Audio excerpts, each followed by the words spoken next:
इडिएनटेक YouTube channel रे तुम समस्त को स्वागत। आशा करे तुम माने समस्ते भलरे थिबो एवं तुमरो पाठ पढ़ा भल भाबरे चालुथबो। आज रो वीडियो टॉपिक रे आमे plus 2 first year arts stream रो इलेक्टिव सब्जेक्ट हिस्टोरी रो प्राचीन नदी उपत्यका रे गढ़ी उठिथिबा सभ्यता मानक मध्यरु मिशरीय सभ्यतार 2 मार्क संपर्कित प्रश्न उत्तर आलोचना करिबा। तेणुकरी भिडियो प्रथम शेष पर्यंत पूरा देख, भिडियो को लाइक कर, जदि कौन डाउट एवं सजेशन रहे कमेंट करी जनाओ एवं तुम सांग मानू शेयर कर।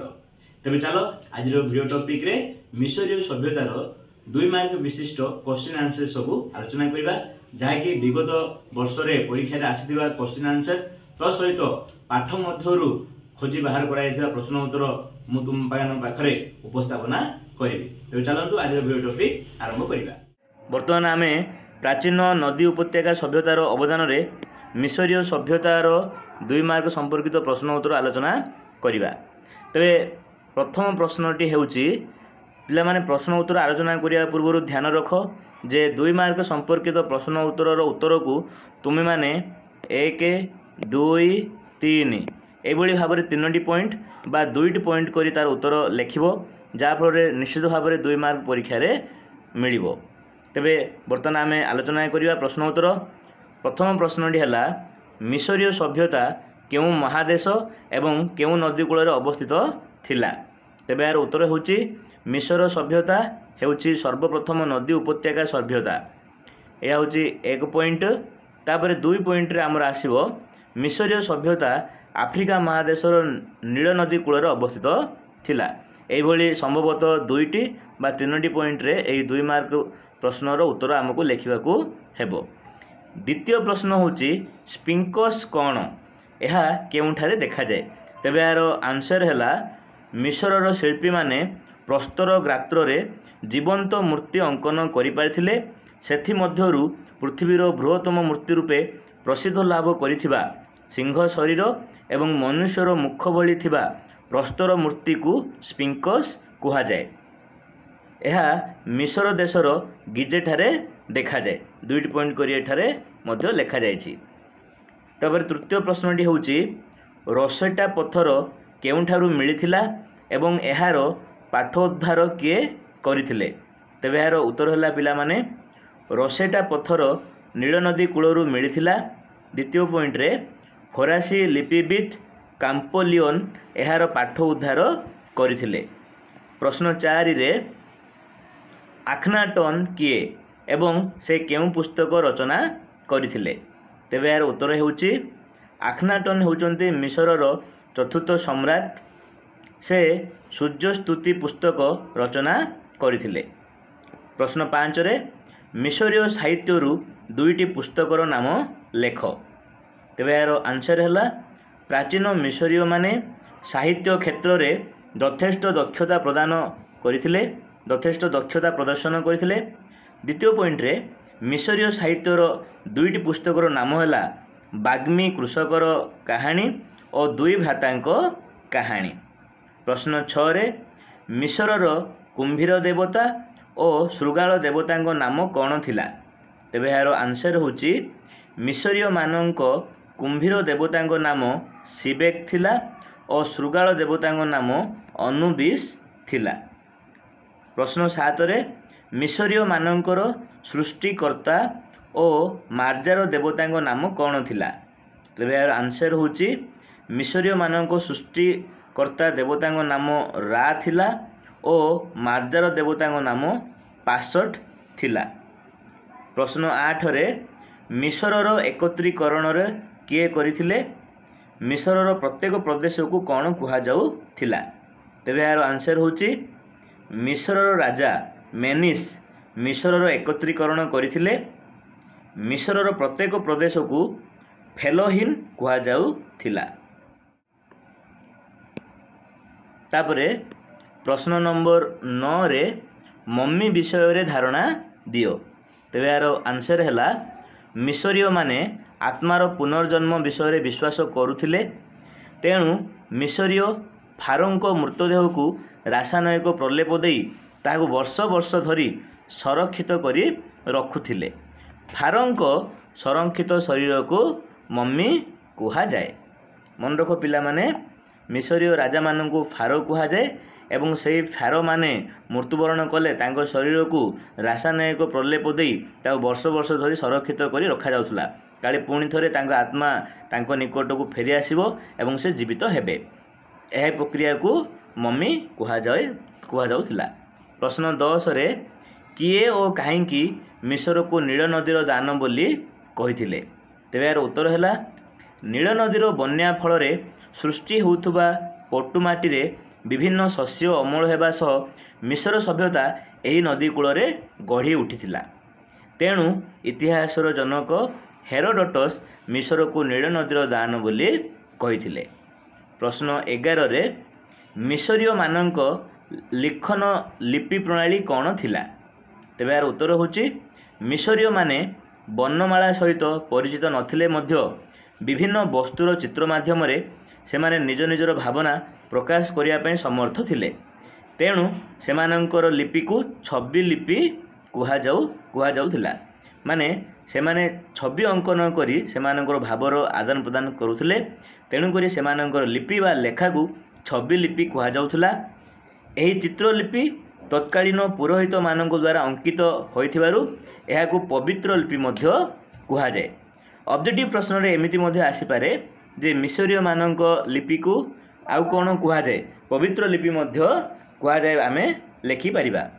प्रश्न नंबर 12 रे मिसरीय माने केउ उद्भिद को लेखिबा पय व्यवहार करुथिले। आधुनिक पेपर शब्दटी केउ शब्दरू आसी अछि। तेबे आंसर हैला मिसरीय माने नील नदी कूल रे थिबा पापिरस नामक उद्भिदर पत्र को लेखिबा पय व्यवहार करुथिले एवं आधुनिक पेपर शब्दटी एही पापिरस शब्दरू आसी अछि। प्रश्न 13 रे मिसर रे किए एवं काहींकी एकेश्वरवाद प्रचलन करिथिले। यह गोटे इंपोर्टेंट प्रश्न अटे पिला माने। तेबे यार आंसर होची मिसरर फ्यारो चतुर्थ आमेन हतेप बा जहाँ को आम आखनाटन बोली मध्य कहू। मिसरर फ्यारो चतुर्थ आमेन हतेप बा आखनाटन एकेश्वरवाद प्रचलन करिथिले। से बहु ईश्वर विश्वास कुसंस्कार एवं पुरोहित गोष्ठी विरुद्ध रे स्वर उत्तोलन करी विज्ञान सम्मत एकेश्वरवाद प्रचलन करिथिले। प्रश्न 14 रे मिसरीय माने समय गणना पद्धति किपरि करिथिले बा मिसरीय कैलेंडर विषय रे लेख। तेबे यार उत्तर हैला पिला माने मिसरीय माने वर्ष पंजिका व्यवहार करुथिले। से माने वर्ष को 12 मास बा 360 दिन रे विभक्त करी प्रत्येक मास को 30 दिन और प्रत्येक दिन को 24 घंटा रे विभक्त करिथिले। तापर आमर रहिला 15 नंबर प्रश्न रे स्पिंकस कौन। स्पिंकस कहले आमे कौन बुझिबा। तेबे यार उत्तर हैला पिला माने पृथ्वीर बृहत्तम प्रस्तर मूर्ति भाव स्पिंकस प्रसिद्ध अटे। एहार मस्तक मनुष्यर मस्तक सदृश एवं शरीर सिंह परी। तेणु यह स्पिंकस कुहाजाए। यह मिसरर गिजे ठारे अवस्थित। मिसरर बृहत्तम पिरामिड केउठारे अवस्थित बोली मध्य प्रश्न आसीपारे। तेबे तुम माने लेखिबो जे मिसरर बृहत्तम पिरामिड मिसरर गिजे ठारे अवस्थित। प्रश्न नंबर 16 रे पृथ्वीर सर्वबृहत्तम पिरामिड किए निर्माण करथिले। यह केउठारे अवस्थित अटे। तेबे यार आंसर हैला पृथ्वीर सर्वबृहत पिरामिड फारो खुपु निर्माण करथिले। यह मिसरर गिजे ठारे अवस्थित और यार उच्चता 481 फुट अटे। प्रश्न 17 रे ह कहिले कौन बुझ। ह कहिले कौन बुझ। तेबे यार उत्तर हैला मिसरीय माने कृषि रे लंगल व्यवहार करुथिले जार नाम थिला ह। हाँ पिला माने मिसरीय माने व्यवहार करुथुबा लंगलर नाम होची ह। एही लंगल द्वारा सेमाने जमी को कर्षण करुथिले। प्रश्न 18 रे पिरामिड कहिले कौन बुझ। पृथ्वीर सर्वबृहत पिरामिड केउठारे अवस्थित। तेबे यार उत्तर हैला मिसरर फ्यारो मानकर कबर को पिरामिड कुहाजाए। आमे पूर्वरु आलोचना कले ଯେ ଯେତେବେଳେ ମିଶର ଦେଶର ରାଜା ବା ଫାରୋ ମାନେ ମୃତ୍ୟୁବରଣ କରୁଥିଲେ ସେମାନଙ୍କ ମୃତ ଶରୀରକୁ ରାସାୟନିକ ପ୍ରଲେପନ ଦେଇ ସଂରକ୍ଷିତ କରାଯାଉଥିଲା ଏବଂ ଗୋଟିଏ କବର ଭିତରେ ଏବଂ ସେହି କବର ଉପରେ ଗଢ଼ି ଉଠୁଥିଲା ଏହିସବୁ ପିରାମିଡ଼। ତେଣୁ ପିରାମିଡ଼ କହିଲେ ମିଶରର ରାଜା ବା ଫାରୋ ମାନଙ୍କର କବରକୁ ପିରାମିଡ଼ କୁହାଯାଏ। ପୃଥିବୀର ସର୍ବବୃହତ ପିରାମିଡ଼ ମିଶରର ଗିଜେଠାରେ ଅବସ୍ଥିତ। ପ୍ରଶ୍ନ 19ରେ ମିଶରରେ ଥିବା ଦୁଇଟି ପ୍ରସିଦ୍ଧ ମନ୍ଦିର ବିଷୟରେ ଆଲୋଚନା କର। ପିଲାମାନେ ଭିଡ଼ିଓଟିକୁ ଲାଇକ୍ କର ଏବଂ ଏହା ନିଜ ଖାତାରେ ନୋଟ୍ କରିନିଅ, ଅନ୍ୟକୁ ମଧ୍ୟ ସେୟାର କର। ତେବେ ପ୍ରଶ୍ନ 19ରେ ମିଶରରେ ଥିବା ଦୁଇଟି ପ୍ରସିଦ୍ଧ ମନ୍ଦିର ବିଷୟରେ ଆଲୋଚନା କର। ତେବେ ଏହାର ଉତ୍ତର ହେଲା ଦେବତାମାନଙ୍କୁ ସନ୍ତୁଷ୍ଟ କରିବା ପାଇଁ ମିଶରର ଫାରୋମାନେ ବିଶାଳ ମନ୍ଦିର ନିର୍ମାଣ କରିଥିଲେ। ଥିବସ୍ ସହରରେ ଥିବା କନକ ମନ୍ଦିର ଓ ଆବୁ ସିମ୍ବେଲ ଠାରେ ଥିବା ଲକ୍ସର ମନ୍ଦିର ପ୍ରସିଦ୍ଧ ଅଟେ। ଏ ଦୁଇ ମନ୍ଦିରର ନାମ ମନେ ରଖ ପିଲାମାନେ, ଏହା ଅବଜେକ୍ଟିଭରେ ମଧ୍ୟ ଆସେ ଯେ କନକ ମନ୍ଦିର ମିଶରର ଥିବସ୍ ସହରରେ ଅବସ୍ଥିତ ଏବଂ ଲକ୍ସର ମନ୍ଦିର ଆବୁ ସିମ୍ବେଲ ଠାରେ ଅବସ୍ଥିତ। ପ୍ରଶ୍ନ 20ରେ ମିଶରର ପ୍ରସିଦ୍ଧ ଦାର୍ଶନିକ କିଏ ଥିଲେ? ତାଙ୍କ ଦ୍ୱାରା ରଚିତ ପୁସ୍ତକର ନାମ କ'ଣ ଥିଲା? ତେବେ ଏହାର ଆନ୍ସର ହେଲା ତାହୋତେପ୍। ତାହୋତେପ୍ ମିଶରର ପ୍ରସିଦ୍ଧ ଦାର୍ଶନିକ ଥିଲେ। ତାଙ୍କ ଦ୍ୱାରା ରଚିତ ପୁସ୍ତକର ନାମ ହେଲା ତାହୋତେପ୍ଙ୍କ ପରାମର୍ଶ। ତାହୋତେପ୍ଙ୍କ ପରାମର୍ଶ ଏ ଗୋଟିଏ ଇମ୍ପୋର୍ଟାଣ୍ଟ ପ୍ରଶ୍ନ। ମିଶରର ପ୍ରସିଦ୍ଧ ଦାର୍ଶନିକ ହେଉଛନ୍ତି ତାହୋତେପ୍ ଏବଂ ତାଙ୍କ ଦ୍ୱାରା ରଚିତ ପୁସ୍ତକର ନାମ ହେଉଛି ତାହୋତେପ୍ଙ୍କ ପରାମର୍ଶ। ପ୍ରଶ୍ନ 21ରେ ମିଶରୀୟମାନଙ୍କ ଚିକିତ୍ସା ବିଜ୍ଞାନ ବିଷୟରେ ଲେଖ। ତେବେ ଏହାର ଆନ୍ସର ହେଲା ମିଶରୀୟମାନେ ବିଭିନ୍ନ ରୋଗର କାରଣ ଏବଂ ସେଗୁଡ଼ିକର ନିଦାନ ସମ୍ପର୍କରେ ଜାଣିଥିଲେ। ସେମାନେ ଅସ୍ତ୍ରୋପଚାର, ଯାହାକୁ ଆମେ ଇଂରାଜୀରେ ଅପରେସନ୍ ବୋଲି କହୁ, ତାହା ମଧ୍ୟ ଜାଣିଥିଲେ। ସେମାନେ ଅସଂଖ୍ୟ ମୃତ ଶବ ବା ମମିକୁ ରାସାୟନିକ ପ୍ରଣାଳୀ ବା ବୈଜ୍ଞାନିକ ପଦ୍ଧତିରେ ସୁରକ୍ଷିତ କରି ରଖିପାରୁଥିଲେ ଏବଂ ଏଇଥିରୁ ଆମେ ଜାଣିପାରିବା ସେମାନଙ୍କର ଚିକିତ୍ସା ବିଜ୍ଞାନ କିଭଳି ଥିଲା। ଏବଂ ଶେଷରେ ପ୍ରଶ୍ନ ନମ୍ବର 22ରେ ମିଶରୀୟମାନଙ୍କର ଗଣିତ ଓ ଜ୍ୟାମିତି ବିଷୟର ପାରଙ୍ଗମତା ଲେଖ। ମାନେ ମିଶରୀୟମାନେ କିଭଳି ଗଣିତ ଓ ଜ୍ୟାମିତିର ବ୍ୟବହାର କରିଥିଲେ। ତେବେ ଏହାର ଆନ୍ସର ହେଲା ମିଶରୀୟମାନେ ଯୋଗ, ବିୟୋଗ, ଗୁଣନ ଓ ହରଣ ପ୍ରଭୃତିରେ ପ୍ରବୀଣ ଥିଲେ।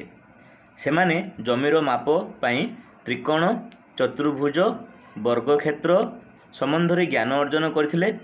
ବିଶାଳ ପିରାମିଡ଼ ନିର୍ମାଣ ପାଇଁ ଯେଉଁ ନିର୍ଭୁଲ ମାପର ଆବଶ୍ୟକତା ଥିଲା ତାହା ସେମାନଙ୍କର ଗଣିତ ଓ ଜ୍ୟାମିତିକ ଜ୍ଞାନର ପରିଚୟ ପ୍ରଦାନ କରିଥାଏ। ମାନେ ଗଣିତ ପାଇଁ ସେମାନେ ଏ ଯେଉଁ ଆମର 4 ଗାଣିତିକ ପ୍ରକ୍ରିୟା ରହିଛି ଯୋଗ, ବିୟୋଗ, ଗୁଣନ, ହରଣ, ଏଥିରେ ସେମାନେ ଖୁବ୍ ଦକ୍ଷ ଥିଲେ। ତ ସହିତ ଆମର ଜ୍ୟାମିତି କ୍ଷେତ୍ରରେ ଆମର ଯେଉଁ କ୍ଷେତ୍ର ଗୁଡ଼ାକ ରହିଛି ତ୍ରିକୋଣ, ଚତୁର୍ଭୁଜ, ବର୍ଗକ୍ଷେତ୍ର, ଏହି ସମ୍ବନ୍ଧରେ ମଧ୍ୟ ସେମାନେ ଦକ୍ଷ ଥିଲେ। ତେଣୁକରି ସେମାନେ ନିର୍ଭୁଲ ଭାବରେ ବିଶାଳକାୟ ପିରାମିଡ଼ ଗୁଡ଼ିକ ନିର୍ମାଣ କରିପାରିଥିଲେ। ତେବେ ପିଲାମାନେ ଏହା ଥିଲା ଆମର ମିଶରୀୟ ସଭ୍ୟତାର 2 ମାର୍କ ବିଶିଷ୍ଟ ପ୍ରଶ୍ନ ଉତ୍ତର, ଯାହା ବର୍ତ୍ତମାନ ଆମେ ଆଲୋଚନା କରୁଥିଲେ। ଆଶା କରେ ଏହା ତୁମର ପରୀକ୍ଷା ପାଇଁ ଉପଯୋଗୀ ହୋଇପାରିବ। Wish you all the best. Thank you to all.